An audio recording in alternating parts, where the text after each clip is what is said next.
Hello and welcome to Afterlife Topics and Metaphysics. This is Cyrus once again. As a quick note, don't mind maybe the sounds of construction behind me. It's been going on since 6 a.m. It's now almost 4 p.m. Hasn't let up for even 1 minute. So much for people taking lunch breaks. And I'm not expecting too much for workers' rights in this part of the world though. But anyway, aside from that, in this video I want to talk about Sylvia Browne and this prediction that's been viral on the internet that she predicted the current world pandemic / civilization breakdown that's happening as we speak. And but more, I want to talk about characters like Sylvia Browne, how somebody like her could on one hand represent all of the things wrong in these areas, or in the areas of pop culture and celebrity meets psychic, and how people can legitimately call her non-credible or call her a fraud, while also she maybe got a lot of things right too. How do we navigate when people in these areas are simultaneously getting things right and also getting things wrong? How do we figure that type of thing out? And what is it about these characters? What is it about the work with the beyond that can also so easily corrupt people and turn people greedy and turn people into not very nice human beings? So there's a lot to talk about in regard to that, kind of the psychological nature of this work. Before we jump into that though, as always, please go down and subscribe to this channel, especially if you haven't done so yet. It's critically important that people subscribe, especially as YouTube removes existing subscribers. So please check to see if you are already subscribed. And that would really help out this channel and help to keep this as a grassroots movement. So to continue. So let's take a look at the so-called prophecy that is viral on the internet. And it's from a 2008 book called End of Days, Predictions and Prophecies about the End of the World. I haven't read this book, and I don't know what the end of the world part consists of. It's certainly not COVID-19, as she seems to state in this bullet paragraph. But this is the prediction. In around 2020, a severe pneumonia-like illness will spread throughout the globe, attacking the lungs and the bronchial tubes and resisting all known treatments. Is that accurate? Well, it's 2020. There is a severe pneumonia-like illness spreading throughout the globe. It does attack the lungs. It does attack the bronchial tubes. Does it resist all known treatments? Some HIV medications and antiviral drugs have proven effective, but obviously not effective enough to be used on a wide-scale level yet. Then she continues, almost more baffling than the illness itself, which the illness is baffling. That's like another hit.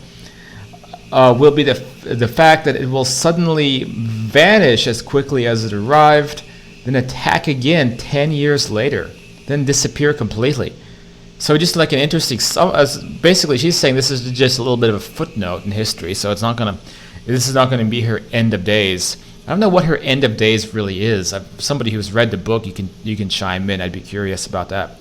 And as a side note, the next paragraph talks about how mental health the first half of this century will be extraordinarily enhanced, or psychological diseases and issues will be greatly reduced.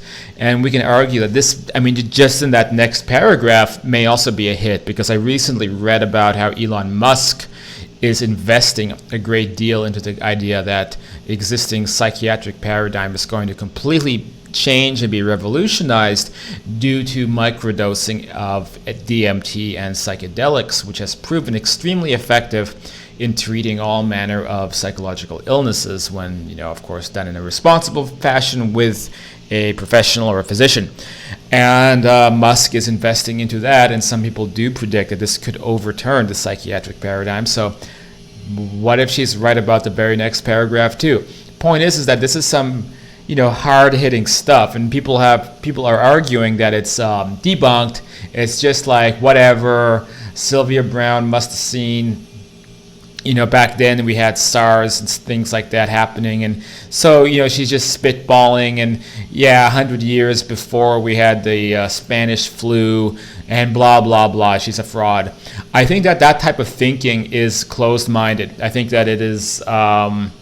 kind of falling into the same patterns that the closed-minded skeptics fall into. So when you're actually presented with evidence of something, instead of looking at it in an impartial way and seeing that the odds of something being just a coincidence are very, very low, and then considering that there was a real premonition, precognitive element, supernatural, supernormal element, whatever you want to call it, to just immediately dismiss it, for example, on the basis of somebody's character. And if we want to be objective researchers, objective analysts, if I want to be an objective journalist in this area, then you just can't do that. It doesn't matter the character of somebody. What matters is this something that is not explainable by normal means? Could this have been a real hit in terms of, again, some kind of supernormal ability, or a precognition, or a vision? All of these things which we can pretty much definitively say are real. These things happen to people. Why not with Sylvia Browne? And then I wanted to also bring up Sylvia Browne has a book called Life on the Other Side, and people have told me that Life on the Other Side is a very accurate book about life on the astral plane, the same stuff that we talk about on this channel, the same core concepts of a real, solid, higher dimensional state of existence, with many of the same principles intact, and a lot more detail and a lot more depth that I guess went into this book. And I really have to salute a book like that breaks through some of these quasi-religious interpretations and narratives. You know what I'm talking about, all the floating orb of light stuff, or merging with cosmic consciousness and disappearing into it, and various elements of that, or saying that we become non-human, or that the other side experienced in astral experiences is an illusion, and all of those kind of misconceptions that I try to push back against. What people have told me is that this particular book by Sylvia Browne is, again, accurate and to the point with all of the objective information that I research and write about. So that's wonderful. And I haven't read the book. I might be completely wrong. It might be a book that's full of complete garbage. But I really have to, hand it then to Sylvia Browne for producing at least one accurate prediction here, and what looks like an accurate book about the afterlife, and so that's wonderful. So what about Sylvia Browne, though? A lot of people don't like Sylvia Browne, and among people who don't like Sylvia Browne, well, I'm going to have to include myself in that category as well. Sylvia Browne is a perfect example of how fallible mediums and psychics can be, and how there's a very dangerous combination of hubris and arrogance, or believing in personal superiority, and being a psychic and being a medium.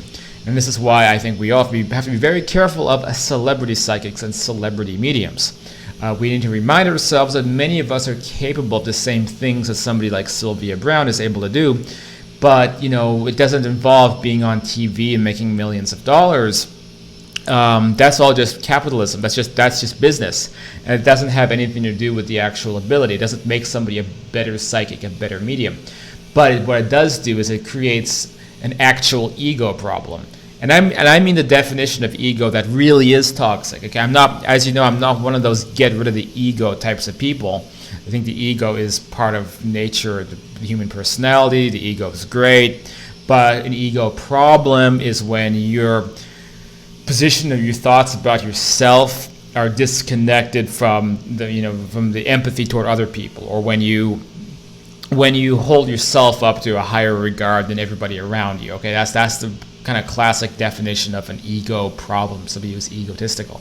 And what happens with the very rich, famous people is they get constantly reinforced and fed believing in that they are superior, they're better than everybody else, and then in that belief of being better than everybody else, they start pushing everybody beneath them. Sylvia Browne was a classic example of this. So before I go more into that, I do want to mention the consequences of this kind of hubris. And that is in relation to the Amanda Berry incident, as one of our commenters points out, how Sylvia told Amanda's mom her daughter was dead. The mother passed away heartbroken, and then her daughter was found. So straight up, a huge black eye for the fields of mediumship, for the fields of psychics. And why is it such a case study in the failure of a psychic, the failure of a medium. Because if she were responsible, then she would have said, this is just an interpretation I'm getting. I can't tell you if it's 100% true. The problem with these celebrity psychics and celebrity mediums is that they want to stay on top.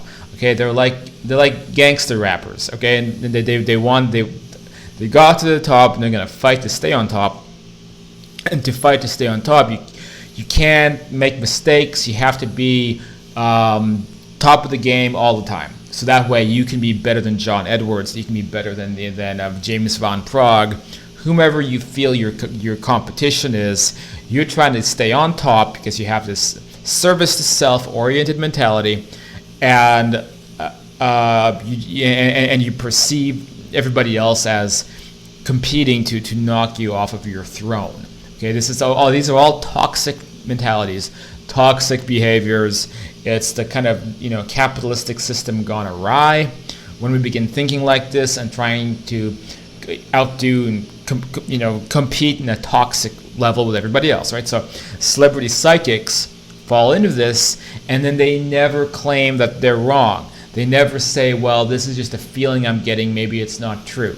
They have to give these definitive answers, definitive statements. And then when you do that in a situation like this, and you do get something wrong, it destroys your reputation and destroys somebody else's life. And this is what happened with Amanda Berry, or I should say Amanda's mom. Wrecked her life to be told that her daughter was deceased when she was not, and then she was found. Why do psychics and mediums get things wrong? Because it's an imperfect science. It's an imperfect ability. It has to do with getting impressions, visions, ideas, concepts from the other side. Sometimes we don't even know who is sending us that information unless you're really on a high level of contact and you can discern, discriminate, and have been in very specific contact with certain guides or people that can filter through the information. But many mediums, we don't know how they get the information. For all we know, a negative entity told Sylvia wrong information because the negative entity knew what a horrible effect this would have on not only Sylvia Browne, but on Amanda Berry's mom, but also in the entire field of psychic research and non-materialist science. So a negative entity might jump on the occasion to destroy somebody like Sylvia Browne. See what I'm getting at? So it's the responsibility of psychics and mediums to put that disclaimer and to say, like, this is the impression I'm getting, but don't take it as the word of God. But when you're in a competition and trying to make money, then you're not going to do that. You're going to try to stay on top, number one.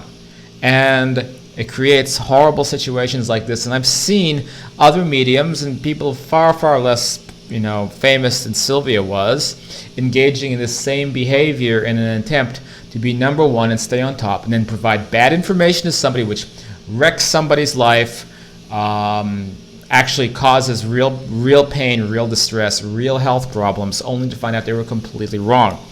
And when I talk to a medium, I can tell right away if the medium is coming from a position of hubris and arrogance, and I'll know to be very, very careful about believing everything they say.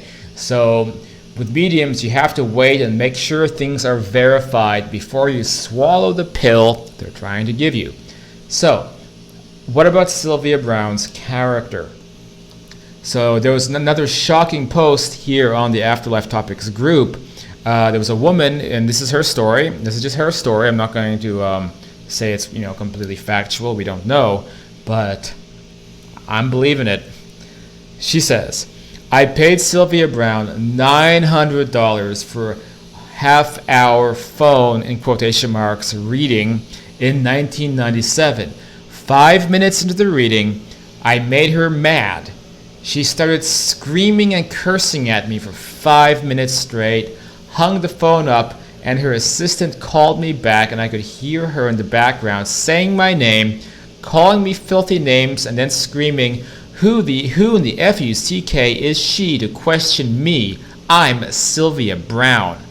I don't know what she specifically said to tick her off so badly, but I have a feeling it was kind of like what I do if I'm getting a reading, is that I'm going to be poker-faced. I'm not going to allow myself to get cold red, and I'm going to be very analytical and even question things that the medium is telling me instead of just taking it all at face value. So this ticked off the great and mighty Sylvia Browne, obviously to some great extent, to cause her to start screaming and shouting that who is someone to question the great, powerful psychic guru that was Sylvia Browne.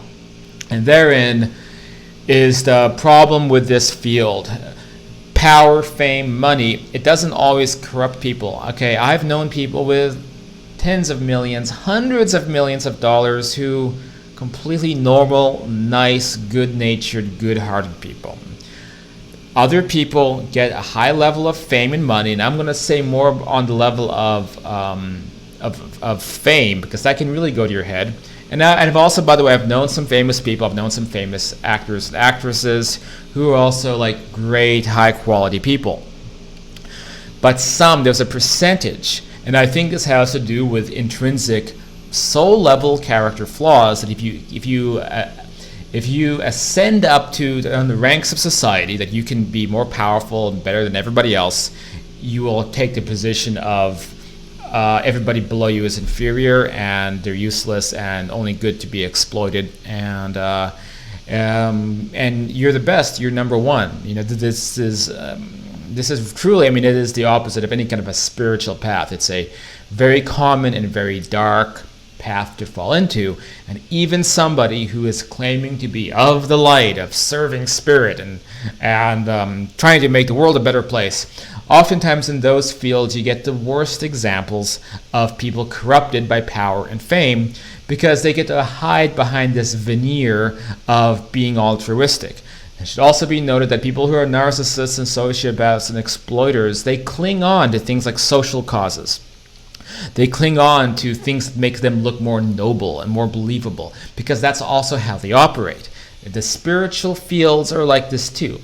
People who go into mediumship or psychic readings or spiritual work, New Age gurus, religious teachers, Eastern religious mystics, a lot of these guys, not all of them, but some of them, there's a lot of devils hiding in angels' clothing, because again, narcissists and sociopaths, this is the name of their game. They hide behind that veneer because that's how they get the most social credit points.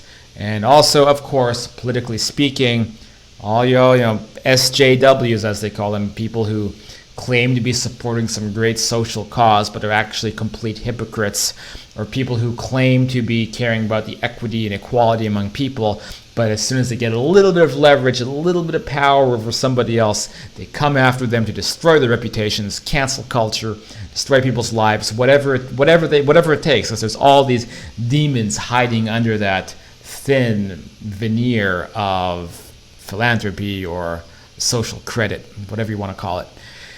So that is the lesson to learn. That's something to think about. And it's a something to think about in regard to maybe if you're looking for a medium to help you, and also in regard to this whole genre, the people you meet in it. But finally, though, I think the bigger point though is, even if you get somebody like that, you get a terrible person, a sociopath, somebody corrupted by the fame and the power, they can still get things right. Makes me think about John of God.